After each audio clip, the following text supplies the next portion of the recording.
Today we're making a cranberry and white chocolate chip cookie. It's something similar to what we had back in the days when I was managing the sandwich shop. We had a Otis Spunkmeyer thing we called red, white, and blue cookies. We don't got any blue for this because I'm allergic to the blue, so it's just going to be a red and white cookie. Yeah. All right, so first off we got to put in 1 cup of butter. So that's 2 sticks of butter. And I prefer to use sweet cream butter that's not salted. Can you hand me my rubber spatula, please? I forgot to grab it. Thank you. So we got 2 sticks of butter. We're going into the bowl here.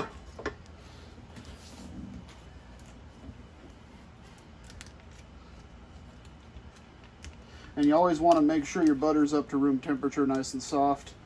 Don't just do it fresh out of the fridge, or else your butter is going to take forever to be cooperative for making dough. And the same thing is for the eggs. You want the eggs to be at room temperature, or else they don't thin out into this either. And so it's 2 large eggs.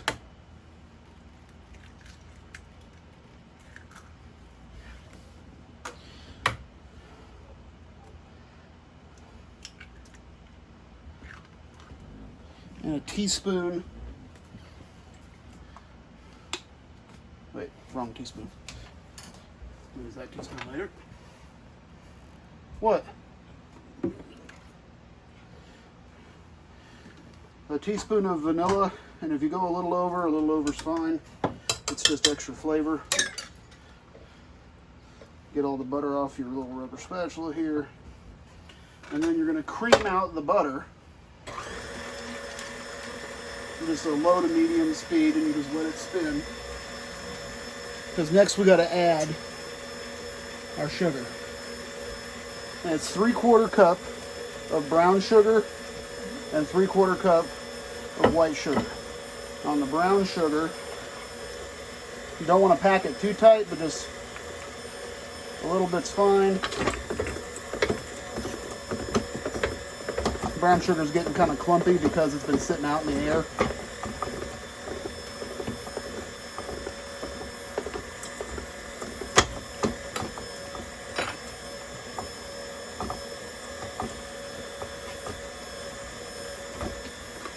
There we go.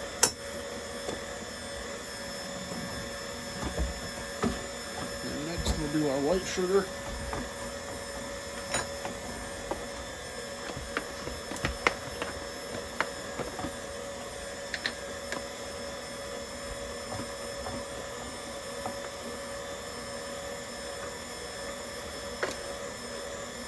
And it's also 3/4 of a cup of white sugar.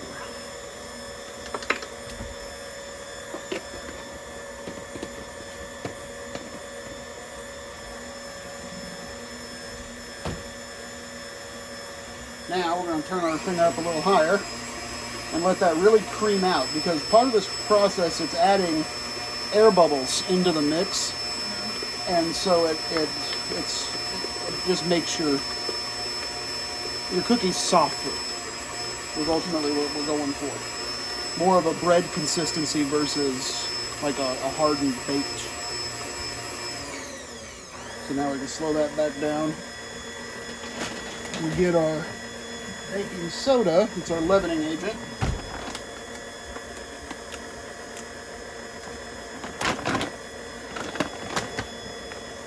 And it's 1 teaspoon of baking soda, and we're going to do 1 teaspoon of salt. And it doesn't matter whether it's iodized or not, it's just whatever salt you've got.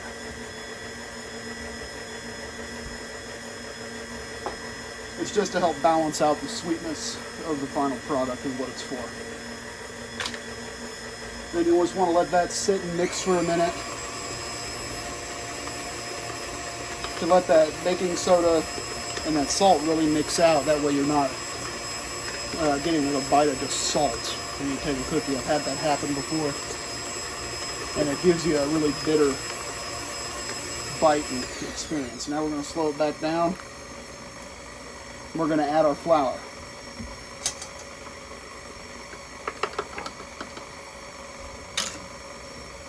And it's 2 cups and a quarter cup of flour.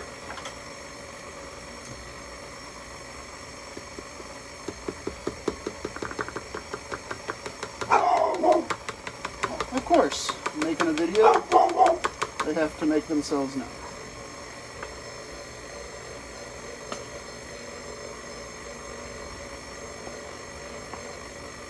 More than likely the neighbors just got home or something. When you're doing your flour, add it in slow.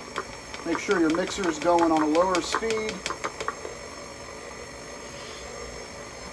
or else when you put your flour in, it's going to go poof in your face. And you don't want that. Now we can turn it back up. Get everything blended around real good.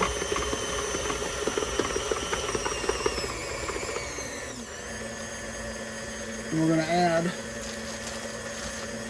our white chocolate and our cranberries. There it is.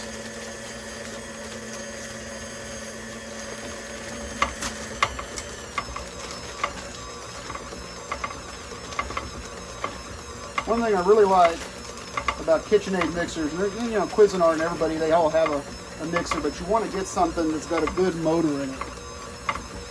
Because when you start doing thicker, no, I need the cranberries. Over here eating my excess stuff while you're behind the camera.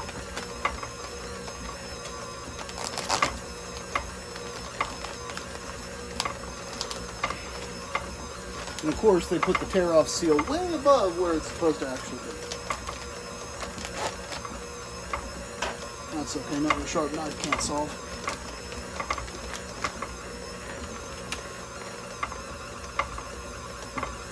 Now we'll take a look, and this is just dried cranberries from the store, nothing special. Turn that up a little bit. You want to go at a little bit higher speed because the dough likes to get inside of the blender paddles, and if you turn it up higher, it kicks that dough back out, so it mixes everything instead of just mixing around a ball of dough.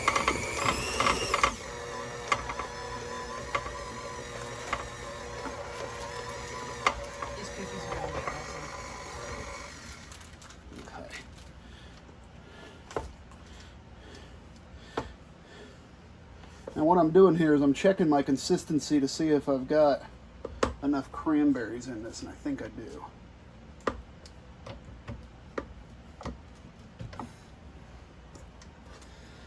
So now the question is, do we want to make a double batch? It's up to you.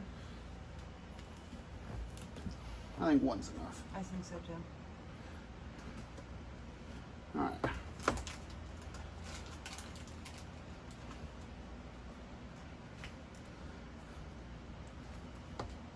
Now we just got to get all of our dough off of our paddle. Anyways, here, you want to eat that? I know a dog who will eat it.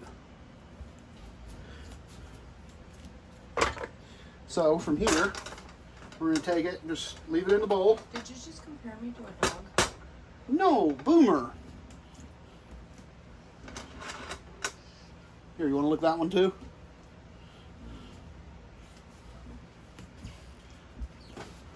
Now the next step in this process is you got to put it in the refrigerator for about 30 minutes and let it cool before you can prep it onto a baking sheet, because right now it's just too soft and it'll stick more to your hand and your utensils than it will being able to get it on the sheet. So we'll put it in the fridge for about 30 minutes.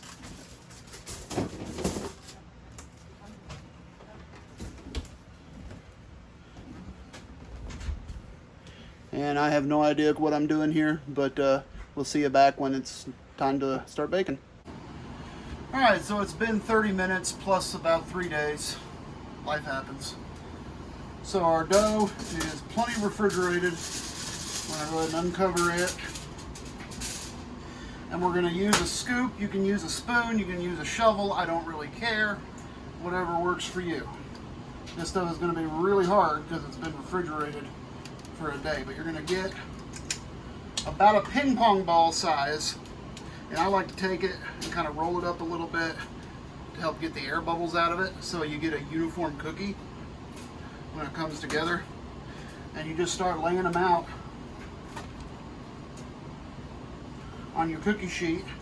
And I recommend using parchment paper. It makes it so much cleaner and so much easier. If you can't do that, use some Pam or something like that. Just don't use bare metal.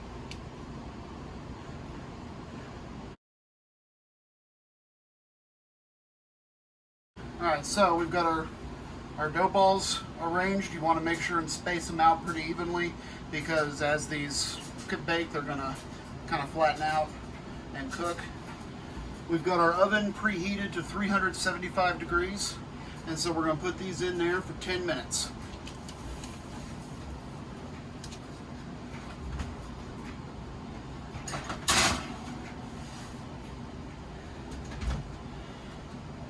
And then normally I would put this back in the refrigerator, but because it had been in the fridge for 3 days, it's plenty hard. It can sit out for the 10 minutes and it'll soften a little bit, and the next batch will actually go a little bit quicker.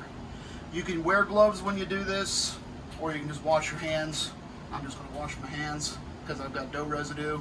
There's raw egg in the dough, so you want to make sure you're working with clean hands so you don't get yourself sick. So we'll see you back here in about 9 minutes now, and you can see the final product. Got our PPE on here. We're going to pull our cookies out. Here we are. Get the oven closed. So one thing I like to do right when I take them out is pick them up and drop them. Just like that. That helps to just get that final push of air out of there, and it just makes it to where it's not gooey in the middle, to where they fall apart the second you go to move them. Don't they look lovely? From here, we just gotta let them cool for 10-15 minutes. If you'll notice, there's still a little bit of sheen on them, and as these cookies rest and start to cool, they're still cooking just a little bit on the inside.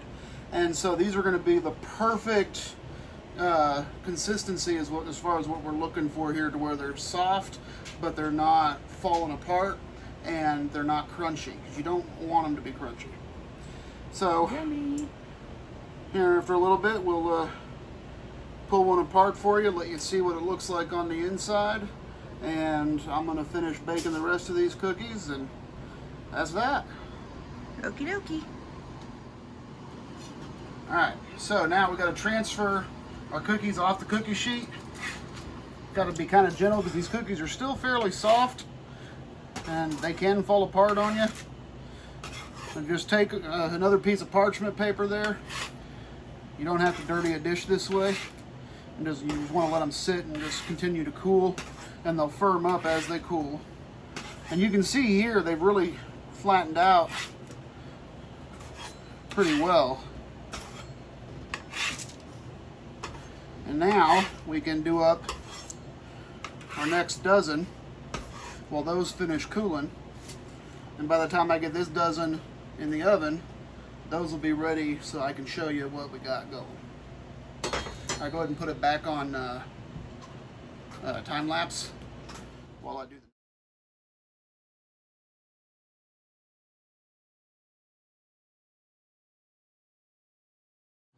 Go. All right. So let's see, which one do you want to break open? I don't care. Well, come on, you gotta pick one. The one, top one in the corner. Right This there. one? Yeah. Or that one? No, the one in the corner. This one? The one in the corner. This one? Yes. That one? Yes. This one? The one in the corner, babe. Yes. Okay, so pop it. See how that white chocolate's ooey gooey? Mm-hmm. Did you catch the ooey gooey when I pulled it? I tried to. Well, I can't pull it again, so. But yeah, this is what we're looking at here. It's cooked all the way through. You can tell it's not glistening or anything inside, other than the cranberries, of course, which those are supposed to. So you don't have to worry about any salmonella or any of that silliness. And get yourself a glass of milk. Enjoy some cookies. Yep. And just remember, you eat too many, Wilford Brimley's going to come and see you. Or my dog will, one of the two. Yeah. These cookies also are safe to feed the dogs. Other than that, you're good. Thanks.